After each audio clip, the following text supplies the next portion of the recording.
तो हेलो दोस्तों, स्वागत है आपका वेब गुरुकुल सेंटर में। तो आप लोग कैसे हैं? उम्मीद करते होंगे कि बहुत अच्छे होंगे। आज का जो हम लोग का टॉपिक है वह है ब्लड का पार्ट 2, यानी कि कुछ भाग हम लोग ब्लड का पहले सीख चुके हैं। अब आइए जो बचा हुआ भाग है उसके बारे में हम लोग चर्चा करते हैं। तो यहाँ पर हम हेडिंग लिख देते हैं, क्या है तो ब्लड, रक्त। इसी के बारे में हम लोग को कुछ चर्चा करना बाकी रह गया था। हमने कल समझा था कि ब्लड को हम लोग दो भागों में करके पढ़ते हैं।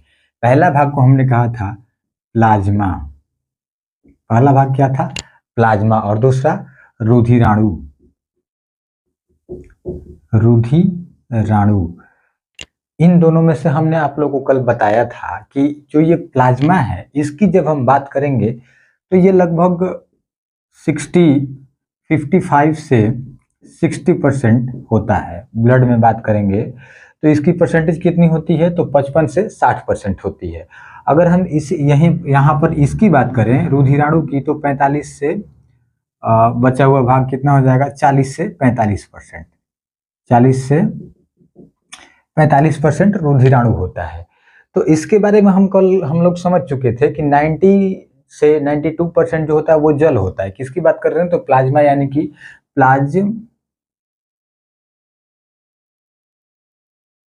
प्लाज्मा। एक और नाम हमने आप लोगों को कल बताया था, प्लाज्मा। आधा जो होता है प्लाज्मा। तो जब हम इसकी बात करेंगे तो इसमें 90% भाग जल था, बाकी 8% भाग जो था वो था प्रोटीन, और 2% भाग जो था वो था खनिज पदार्थ। ठीक है, ये कल के वीडियो में भी हमने समझा था। आज का जो हम लोग का टॉपिक है ये रुधिराणु से है। रुधिराणु में हमने कल क्या समझा था कि इसे हम 3 भागों में बांटते हैं। एक होता है RBC, दूसरा WBC और तीसरा प्लेटलेट्स। ठीक है, तो इन्हीं तीनों की चर्चा आज हम लोग को करना है। तो आइए इन तीनों के बारे में हम लोग एक एक करके समझना चालू करते हैं।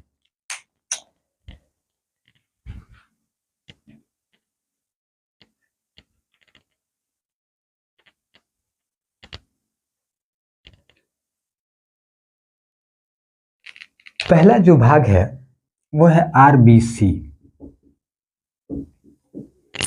आरबीसी की जब हम चर्चा करेंगे तो इसकी चर्चा करने से पहले ये समझते हैं कि रक्त में इसका परसेंटेज कितना होता है। तो 99% भाग आरबीसी होता है रक्त में। रक्त की जब हम बात करेंगे, जो खून जिसे हम कहते हैं, उसमें 99% भाग किसका होता है? तो आरबीसी की होते हैं। अगर इसकी संख्या की हम बात करें, इसकी संख्या की, किसकी? तो आरबीसी, यानी कि रेड ब्लड सेल की संख्या की बात करें हम आरबीसी में, ब्लड में, तो इसकी संख्या लगभग 50 लाख होती है। इसकी संख्या लगभग कितनी होती है? 50 लाख होती है। ठीक है, अब हम आगे बढ़ते हैं थोड़ा सा। तो आगे चलेंगे तो बात करेंगे कि ये जो आरबीसी है इसका निर्माण कैसे होता है। तो इसका भी निर्माण कल हमने आप लोग को बताया था कि जो ब्लड का निर्माण होता है वो कैसे होता है। तो इसका निर्माण अस्थि मज्जा में होता है। ये हम किसकी बात कर रहे हैं? तो यंग लोग की बात कर रहे हैं। जब यंग लोग की बात करेंगे तो उसमें ब्लड का निर्माण कहाँ होगा? अस्थि मज्जा में होता है। ये आप लोग को माइंड में रखना है। कुछ चीजें इससे हम आगे बढ़ेंगे तो समझेंगे कि आरबीसी जो है इसका निर्माण तो हम लोग को समझ में आ गया। आरबीसी में क्या पाया जाता है? तो इसमें हीमोग्लोबिन पाया जाता है। आरबीसी में एचबी से आप लोगों को समझ में आ रहा होगा, हीमोग्लोबिन। क्या पाया जाता है आरबीसी में? हीमोग्लोबिन पाया जाता है। इसी हीमोग्लोबिन के कारण रक्त का जो रंग होता है वो लाल होता है। रक्त का रंग लाल होता है। किसके कारण होता है? तो यही हीमोग्लोबिन के कारण रक्त का रंग लाल होता है। ये आप लोग को माइंड में रखना है कि हीमोग्लोबिन के कारण ही रक्त का रंग कैसा होता है? लाल होता है। ये जो हीमोग्लोबिन है, अब इसकी बात करेंगे कि भाई हीमोग्लोबिन में एक तो आप लोग को याद रखना है कि हीमोग्लोबिन में आयरन पाया जाता है। क्या पाया जाता है? आयरन। ठीक है, ये आप लोग को याद रखना है कि हीमोग्लोबिन में क्या पाया जाता है? आयरन पाया जाता है। ठीक है, आयरन की मात्रा की अगर कमी की सीम हो जाती है तो आप लोग ध्यान दीजिएगा थोड़ा सा कि डॉक्टर कहता है कि जिसमें आयरन की कमी हो गई है जिसके ब्लड में, उसको आयरन की गोली देता है खाने के लिए। तो ये आयरन की कमी की पूर्ति ये हीमोग्लोबिन में होता है, तो ये ब्लड में पाया जाता है आयरन। ये भी आप लोग को याद रखना है, कभी कभी क्वेश्चन कर देता है कि आयरन कहाँ पाया जाता है, तो आयरन ब्लड में पाया जाता है। थोड़ा सा आगे बढ़ेंगे तो हम लोग को समझना है कि जो ये हीमोग्लोबिन है इसकी मात्रा कितनी होती है ब्लड में। तो लगभग 100 मिलीलीटर, कितने ब्लड की बात कर रहे हैं, 100 मिलीलीटर ब्लड में किसकी बात कर रहे हैं, तो पुरुष की। किसकी बात कर रहे हैं, पुरुष की। यानी कि पुरुष में लगभग 100 मिलीलीटर ब्लड में 14 से 16 ग्राम हीमोग्लोबिन पाया जाता है। ये आप लोग को याद रखना है कि पुरुष की जब हम बात करेंगे तो लगभग 100 मिलीलीटर ब्लड में 14 से 16 ग्राम हीमोग्लोबिन पाया जाता है। यही हम महिला की बात करें, महिला की, तो महिला में लगभग यही 100 मिलीलीटर में 10 से 12 ग्राम हीमोग्लोबिन पाया जाता है। ये किसकी चर्चा कर रहे हैं हम लोग, हीमोग्लोबिन की बात कर रहे हैं कि हीमोग्लोबिन में की मात्रा कितनी होती है ब्लड में। तो हीमोग्लोबिन की मात्रा ब्लड में अगर हम पुरुष की बात करें तो 100 मिलीलीटर में 14 से 16 ग्राम हीमोग्लोबिन पुरुष में पाया जाता है, यानी कि पुरुष के रक्त में पाया जाता है। अगर 100 मिलीलीटर पुरुष के आप लोग ब्लड लीजिएगा 100 मिलीलीटर, तो उसमें से 14 से 16 ग्राम क्या होगा, हीमोग्लोबिन होगा। वही हम बात करें महिला की, तो महिला का 100 मिलीलीटर ब्लड लीजिएगा तो उसमें से 10 से 12 ग्राम क्या होगा, हीमोग्लोबिन होगा। ये आप लोग को याद रखना है। हीमोग्लोबिन की जब हम बात कर रहे हैं तो यही हीमोग्लोबिन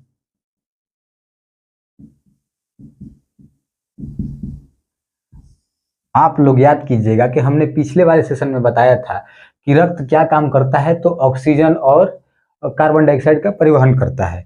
तो जो वो ऑक्सीजन और कार्बन डाइऑक्साइड के परिवहन की हम बात किए थे, उसका परिवहन मेनली इसी का काम है करने का, किसका, हीमोग्लोबिन का। ये क्या काम करता है, तो O2 एवं CO2 का परिवहन करता है। क्या काम है इसका, O2 एवं CO2 का परिवहन करना। ये आप लोगों को समझ में आ रहा है कि हीमोग्लोबिन का काम क्या है, O2 एवं CO2 का परिवहन करना। थोड़ा सा आगे बढ़ेंगे तो हीमोग्लोबिन के बाद अब आगे बढ़ते हैं, तो यहाँ पर एक चीज आप लोग याद रखना है कि ये जो आरबीसी है इसका एक दूसरा नाम होता है। आरबीसी का दूसरा नाम क्या होता है, तो इरिथ्रोसाइट। इरिथ्रोसाइट होता है। ये भी आप लोग को माइंड में रखना है, कभी कभी एग्जाम में पूछ देता है कि आरबीसी का दूसरा नाम क्या होता है, इरिथ्रोसाइट आरबीसी का दूसरा नाम होता है। ठीक है, अब हम लोग आगे की ओर बढ़ते हैं। आरबीसी का दूसरा नाम समझ में आ गया। आरबीसी को अब तो यहाँ से एक बार हम फिर से रिपीट करते हैं आप लोग के लिए। आरबीसी कितना परसेंट पाया जाता है ब्लड में, 99%। इसकी संख्या कितनी होती है, 50 लाख होती है। सबसे अधिक संख्या इसी की होती है आरबीसी में। इसका निर्माण कैसे होता है, तो अस्थि मज्जा, सेम कंडीशन रहेगा जैसे रक्त का निर्माण होता है, वही बात है, ये वैसे ही निर्माण होगा। आरबीसी में एचबी यानी कि हीमोग्लोबिन पाया जाता है, जिसके कारण रक्त का रंग कैसा होता है, लाल होता है। तो रक्त का जो रंग होता है वो किसके कारण लाल होता है, तो हीमोग्लोबिन के कारण होता है। इसमें हीमोग्लोबिन में आयरन की मात्रा पाई जाती है, ये आप लोग को याद रखना है। यही आयरन की कमी होने की वजह से डॉक्टर कहता है कि आपको आयरन की गोली लेनी पड़ेगी, तो ये भी आप लोग को माइंड में रखना है। अब कहता है कि ये हीमोग्लोबिन की मात्रा ब्लड में कितनी होती है, तो अगर आप 100 मिलीलीटर ब्लड लेकर के मापेंगे, किसी की, पुरुष हो या महिला की बात करें, तो पहले हम पुरुष की बात कर रहे हैं। तो पुरुष का अगर 100 मिलीलीटर ब्लड निकाल करके अगर आप मापते हैं तो उसमें 14 से 16 ग्राम हीमोग्लोबिन आपको पाया जाएगा।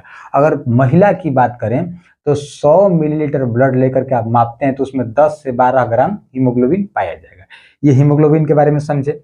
आगे बढ़ते हैं थोड़ा सा, तो हीमोग्लोबिन का काम क्या होता है, तो O2 एवं CO2 का परिवहन करना। थोड़ा सा आगे बढ़ेंगे तो देखना है कि आरबीसी का दूसरा नाम क्या होता है, तो आरबीसी का दूसरा नाम एरिथ्रोसाइट होता है। इसका आकार की चर्चा करता है कि इसका यानी कि आरबीसी का आकार कैसा होता है। इसका आकार गोलाकार होता है। इसका आकार कैसा होता है, गोल होता है। इसका आकार आप लोग याद रखिएगा कि आरबीसी का आकार कैसा होता है, गोल होता है। इसके जीवन काल की चर्चा करेंगे। आरबीसी का जीवन काल, तो आरबीसी के जीवन काल कितना होता है? 120 दिन होता है। ये आप लोग को माइंड में रखना है, क्योंकि सबसे अधिक क्वेश्चन यहीं से करता है कि आरबीसी का जीवन काल कितना होता है? 120 दिन होता है। ठीक है, आरबीसी का जीवन काल कितना होता है? 120 दिन होता है। ये हम लोगों ने आरबीसी से रिलेटेड कुछ क्वेश्चन को पढ़ा। जैसे फिर से इसको रिपीट करते हैं कि आरबीसी का निर्माण कहाँ होता है? तो अस्थिमज्जा में होता है। बच्चों की बात करेगा तो वही सेम चीज यकृत के मेसोडर्म में होता है। अगर आरबीसी का रंग की बात करेगा तो ये हीमोग्लोबिन के कारण होता है। हीमोग्लोबिन में आयरन पाया जाता है।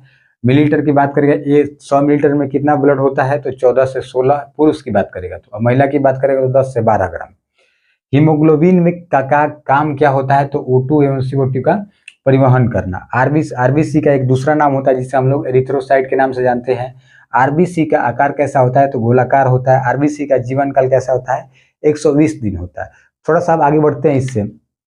तो एक चीज आप लोग को माइंड में रखना है कि आरबीसी जो होता है इसमें केंद्रक और लाइसोसोम नहीं पाया जाता है। इसमें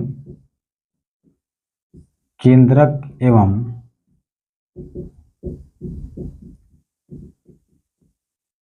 लाइसोसोम नहीं पाया जाता है। तो भाई जब इसमें केंद्रक और लाइसोसोम नहीं पाया जाएगा तो जाहिर सी बात है कि जब केंद्रक नहीं होगा तो इससे हम लोग डीएनए का भी पता नहीं लगा सकते हैं, गुणसूत्र का पता नहीं लगा सकते हैं। तो हकीकत बात है आरबीसी से आप डीएनए और गुणसूत्र का पता नहीं लगा सकते हैं, क्योंकि इसमें केंद्रक नहीं होता है और ना ही इसमें लाइसोसोम होता है। तो आप लोग के माइंड में एक बात आ रही होगी कि जब इसमें लाइसोसोम नहीं होगा तो अगर इसकी कोशिकाएं मरेंगी आरबीसी की तो वो कहाँ जाएंगी? तो जब आरबीसी की कोशिकाएं मर जाती है, यानी जब आरबीसी मर जाता है तो उसके लिए इसके एक कब्र बनाया गया जिसे हम लोग आरबीसी के कब्र के नाम से जानते हैं। उसे हम लोग ब्लड का कब्र भी कहते हैं। स्प्लीन यानी कि पलीहा, तो ब्लड का कब्र किसे कहते हैं? स्प्लीन, यानी कि हिंदी में इसे हम लोग पलीहा कहते हैं। किसको कहते हैं? स्प्लीन यानी कि पलीहा को कहते हैं। तो इस टॉपिक को आप लोग को याद रखना है। ये किससे रिलेटेड था? तो आरबीसी से। ये क्वेश्चन आरबीसी से पूछे जाते हैं, जो कि आप लोग को माइंड में रखना है। इसके आगे अब हम लोग किसकी चर्चा करना है? तो प्लेटलेट्स बोल रहा है, ये डब्ल्यूबीसी की चर्चा करना है, जिसे हम लोग व्हाइट ब्लड सेल कहते हैं। ये आप लोग को समझ में आया? ये लाल रक्त कणिका किसे कहते हैं? तो लाल रक्त कणिका जिसमें लाल रंग होता है, हीमोग्लोबिन के कारण यह लाल रंग होता है। और भी टॉपिक जो आप लोग को ये लिखवा दिए हैं, आप लोग पढ़ लीजिएगा खुद से। थोड़ा सा आगे बढ़ते हैं हम, क्योंकि थोड़ा सा लंबा वीडियो ना हो इसलिए हम थोड़ा सा स्पीडली बढ़ेंगे। तो आप लोग इसका स्क्रीनशॉट लेना चाहते तो ले सकते हैं। अब हम लोग आते हैं डब्ल्यूबीसी के टॉपिक पर।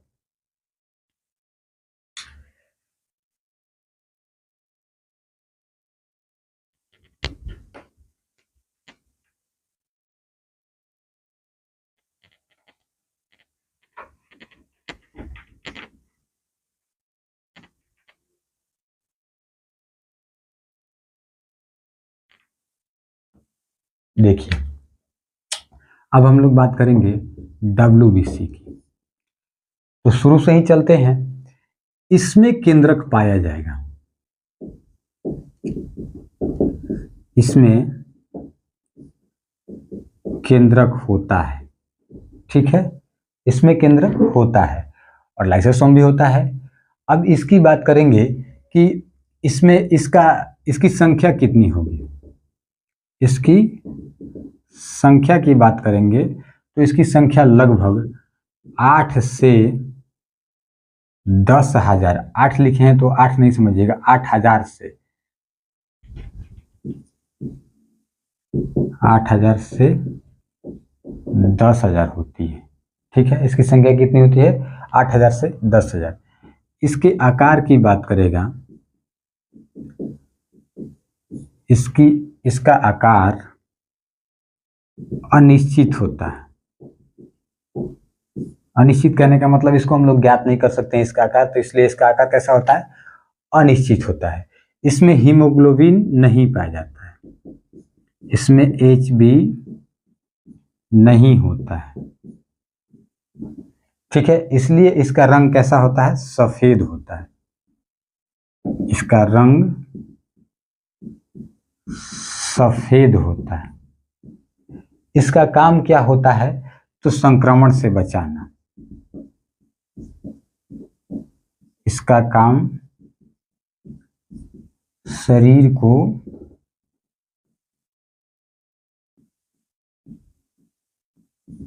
संक्रमण से बचाना। एक बार फिर से रिपीट करते हैं, इसमें भी केंद्रक नहीं होता है और इसकी संख्या कितनी होती है, तो 8 से 10,000 होती है। इसका आकार कैसा होता है, तो अनिश्चित होता है। इसमें हीमोग्लोबिन नहीं पाया जाता है।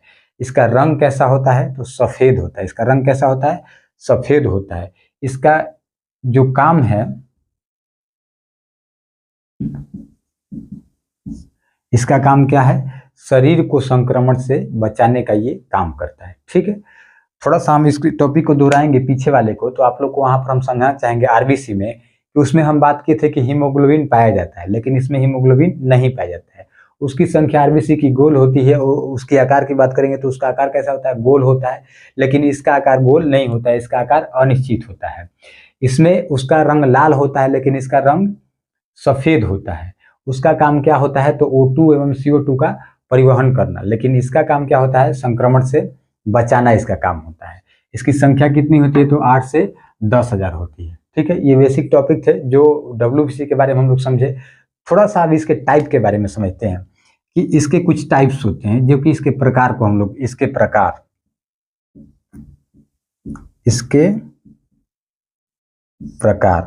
तो ये कितने प्रकार का होता है, 2 प्रकार का। ये आप लोग को माइंड में रखना है कि WBC कितने प्रकार का होता है, 2 प्रकार का। एक को कहते हैं, पहला जो होता है वो होता है ग्रेन्युलोसाइट। पहला कौन सा होता है, ग्रेन्युलोसाइट। पहला आप लोग को याद रखना है ग्रेन्युलोसाइट। और दूसरा कौन सा होता है, तो दूसरा होता है एग्रेन्युलोसाइट। एग्रेन्युलोसाइट।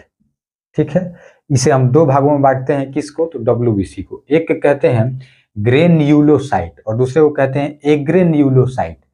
तो इससे आप लोग को उतना मतलब नहीं रखना है, इसको उतना याद रखने की जरूरत नहीं है, लेकिन थोड़ा सा आप लोग को यहाँ पर माइंड में रखना है कि इसको हम लोग अलग अलग भागों में बांटते हैं, तो उसको आप लोग को माइंड में रखने की जरूरत है।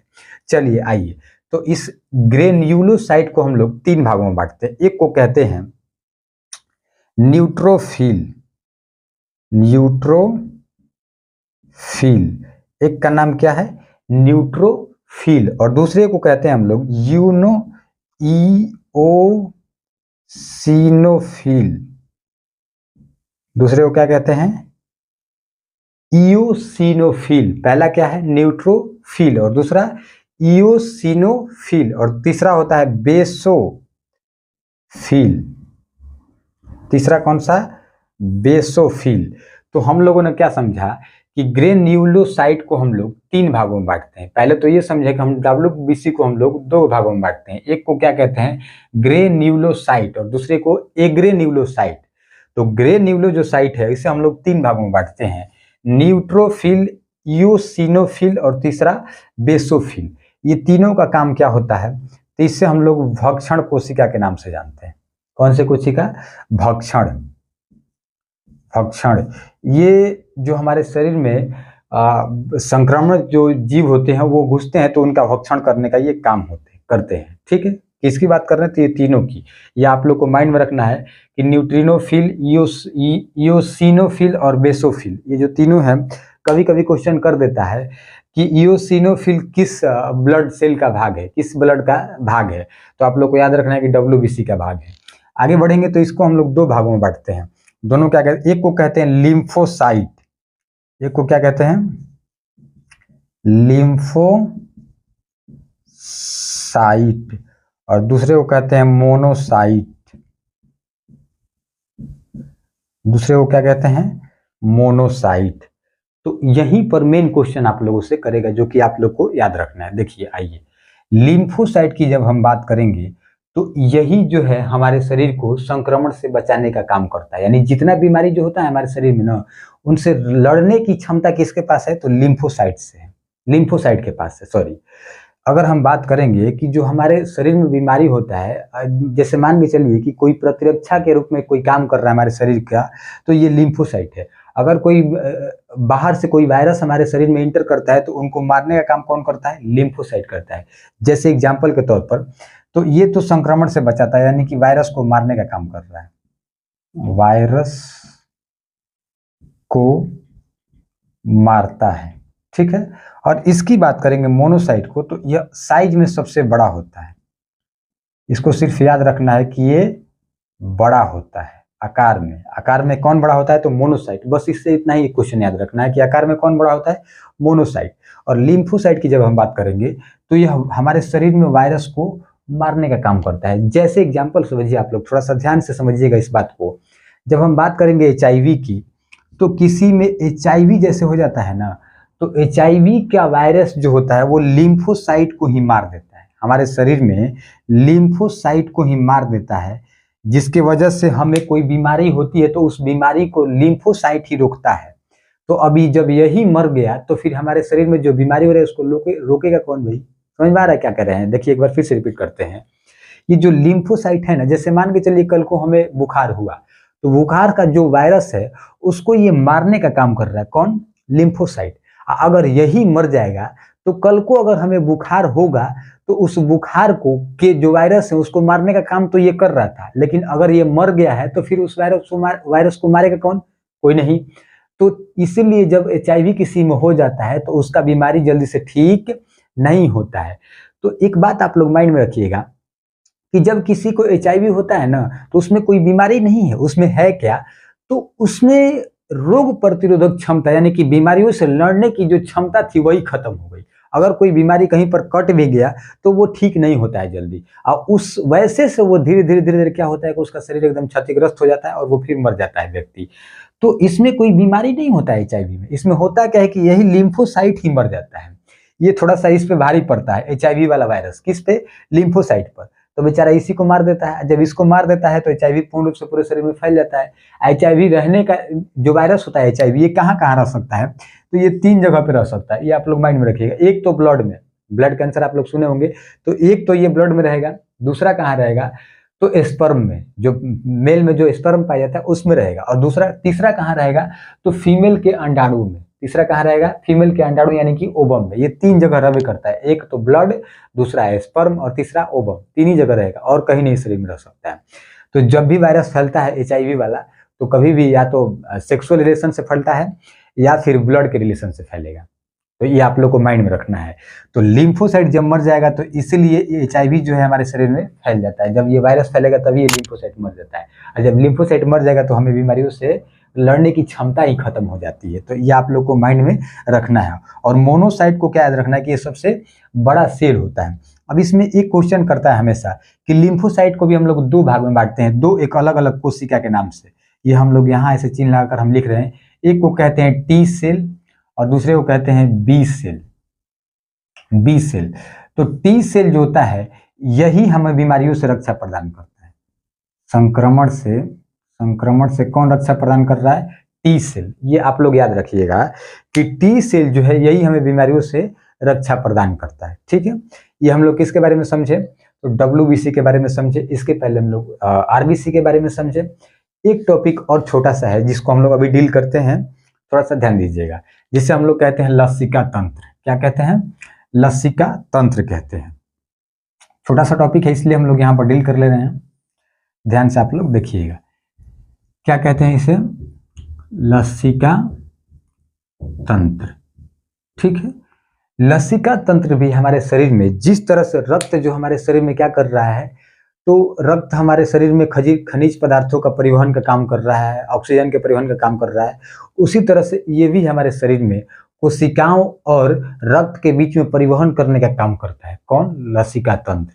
ये भी क्या करता है कि कोशिकाओं और रक्त के बीच में परिवहन करने का काम करता है। क्या चीज का परिवहन? तो यही सब खनिज पदार्थों का ही परिवहन ये भी करता है, लसिका तंत्र। ये कहाँ पाया जाता है? तो यह लसिका तंत्र आप लोग याद कीजिए, उत्तक हमने थोड़ा सा पीछे वाले सेशन में बताया है कि जो उत्तक होता है, उत्तक कैसे बनता है? तो कोशिकाओं से मिल करके। तो उत्तक के बीच में जो खाली स्थान पाया जाता है, जिसे हम लोग गुहा के नाम से जानते हैं, उसी खाली स्थान के बीच में यह लसिका तंत्र पाया जाता है। एक जाल की तरह नलिका बिछी हुई होती है, उसी नलिका से जो लसिका है यह प्रवाहित होता है यानी कि निकलता है, बहता है।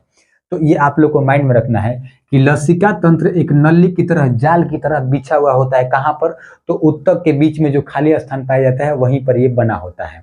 अब वहीं से ये प्रवाह होता है, यानी कि वहीं से ये निकलता है, और इसके निकलने की हमेशा जो धारा प्रवाह होगी वो एक साइड में होगी, हमेशा हृदय की ओर ये आगे की तरफ बढ़ता है। तो ये भी क्या करता है, ये भी हमारे शरीर को खनिज पदार्थ पहुंचाने का काम करता है, कोशिकाओं और रक्तों के बीच में रह करके। ठीक है, ये भी आप लोग माइंड में रखिएगा लसिका तंत्र के बारे में। ये भी हमें संक्रमण से बचाने का काम करता है। ये दोनों चीज आप लोग याद रखिएगा। ये क्या करेगा? खनिज पदार्थों का भी परिवहन करेगा, खनिज पदार्थ का परिवहन, ठीक है, एवं संक्रमण से बचाएगा, संक्रमण से बचाता है। ठीक है, इसका भी दो काम हो गया। एक तो हमें क्या करेगा, संक्रमण से बचाएगा, और दूसरा खनिज पदार्थों का परिवहन भी करता है। एक चीज छूट गया है यहाँ पर, थोड़ा सा ध्यान दीजिएगा आप लोग। हमने आप लोग को ये बताना भूल गया, मैं नहीं बताया हूँ आप लोग को, ध्यान दीजिएगा थोड़ा सा, कि इसकी जो संख्या, इसका जो जीवन काल होता है, जैसे हमने आरबीसी की जो बात की है जीवन काल, वो 120 दिन होता है। ठीक है, तो उसी तरह से इसके जीवन काल की हम बात करेंगे, यानी कि डब्ल्यूबीसी की, तो इसका जीवन काल लगभग 4 से 5 दिन होता है। कितना होता है? 4 से 5 दिन। ये आप लोग को माइंड में रखना है कि डब्ल्यूबीसी का जीवन काल कितना दिन होता है? 4 से 5 दिन। यहाँ पर हम लिख देते हैं इसको, इसका जीवन काल कितना होता है? 4 से 5 दिन होता है। किसकी बात कर रहे हैं? तो डब्ल्यूबीसी की बात कर रहे हैं हम लोग। ठीक है, इसका जीवन काल कितना होता है? 4 से 5 दिन होता है। ठीक है, थोड़ा सा इसके में एक चीज और आप लोग को माइंड में रखना है कि इसकी संख्या तो हो गया 8 से 10,000, और इसका आकार कितना होता है? तो आकार इसका अनिश्चित होता है, जिसके बारे में पता नहीं होता है, और इसमें इसका ये हीमोग्लोबिन इसमें नहीं पाया जाता है, और इसका रंग कैसा होता है? तो सफेद होता है। और इसका एक चीज और याद रखना है आप लोग को, इसका दूसरा नाम क्या होता है? तो इसका दूसरा नाम जो होता है, दूसरा नाम, किसका दूसरा नाम की बात कर रहे हैं? तो डब्ल्यूबीसी का। डब्ल्यूबीसी का दूसरा नाम क्या होता है? तो ल्यूकोसाइट होता है, ल्यूकोसाइट। ये भी आप लोग को माइंड में रखना है कि डब्ल्यूबीसी का दूसरा नाम क्या होता है? ल्यूकोसाइट होता है। ये हम लोगों ने दूसरा पार्ट समझा है ब्लड का। ठीक है, ये रुधिराणु का, यानी कि रुधिराणु को हम लोग 2 भागों में बांटे हैं, 3 भागों में, एक तो आरबीसी, दूसरा डब्ल्यूबीसी, और तीसरा रह गया है प्लेटलेट। ठीक है, तो अब उसके बारे में हम लोग चर्चा करेंगे। आइए,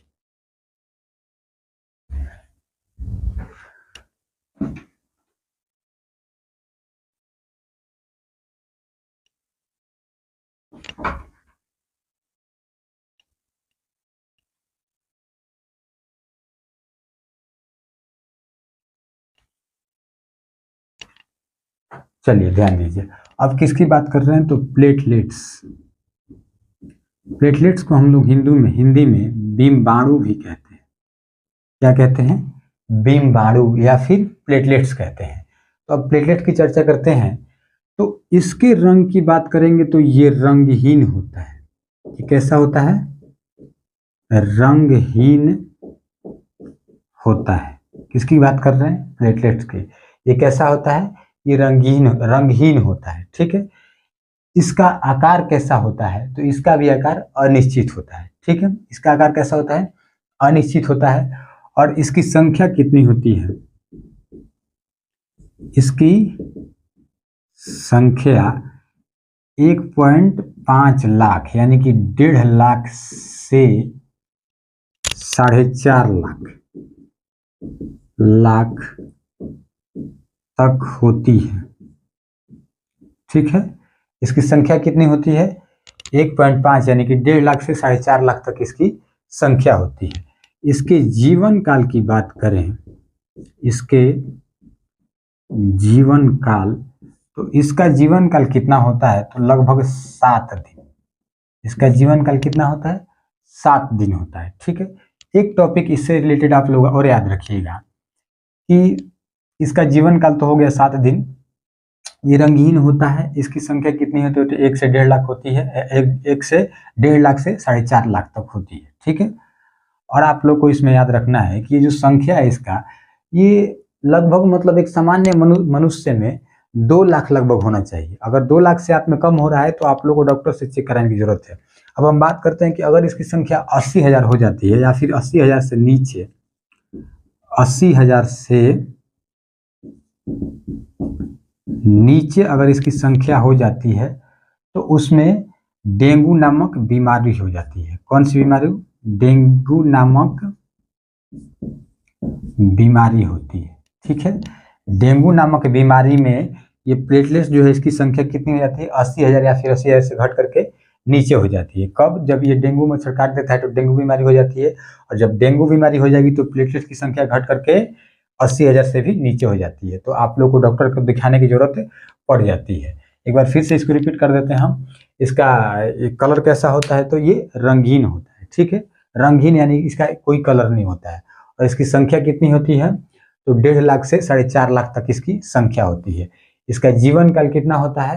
तो इसका जीवन काल 7 दिन होता है। ठीक है, अब एक चीज और इसमें याद रखिएगा कि पीछे हम लोग बात किए थे तो वो हम लोग को WBC संक्रमण से बचाया था। ठीक है, और RBC हम लोग को परिवहन का काम किया था, ऑक्सीजन और इसमें ऑक्सीजन और कार्बन डाइऑक्साइड का। इसकी हम बात करेंगे भाई कि ये बीमाणु जो है या फिर प्लेटलेट्स जिसे हम इंग्लिश में कहते हैं और हिंदी में बीमाणु कहते हैं, इसका काम क्या है? तो ये हमारे शरीर में रक्त को थक्का बनाने का काम करता है। ये क्या करता है? ये रक्त को थक्का बनाता है। ये क्या करता है? रक्त को थक्का बनाता है, यानी कि ब्लड को क्लॉट करने का काम कौन करता है? तो यही करता है। ब्लड क्लॉटिंग का काम कौन करता है? यही करता है। प्लेटलेट्स की बात कर रहे हैं। ठीक है, आगे हम लोग यहाँ तक समझ गए। आगे वाला सेशन में हम लोग समझेंगे कि ये जो ब्लड क्लॉटिंग हो रहा है, यानी कि जो थक्का बन रहा है रक्त का, ये कैसे बनता है, इसका कुछ रूल रेगुलेशन नियम कानून होता है। इसके बारे में हम लोग समझेंगे कि ये थक्का कैसे बनता है। और कल के सेशन में हम लोग थक्का को से आगे एक और टॉपिक होता है जिसे हम लोग ब्लड ग्रुप कहते हैं। तो ब्लड ग्रुप कैसे बनता है और अलग अलग ब्लड ग्रुप कैसे पाए जाते हैं, तो इन 2 टॉपिकों के बारे में हम लोग कल वाले सेशन में चर्चा करेंगे। जय हिंद, जय भारत।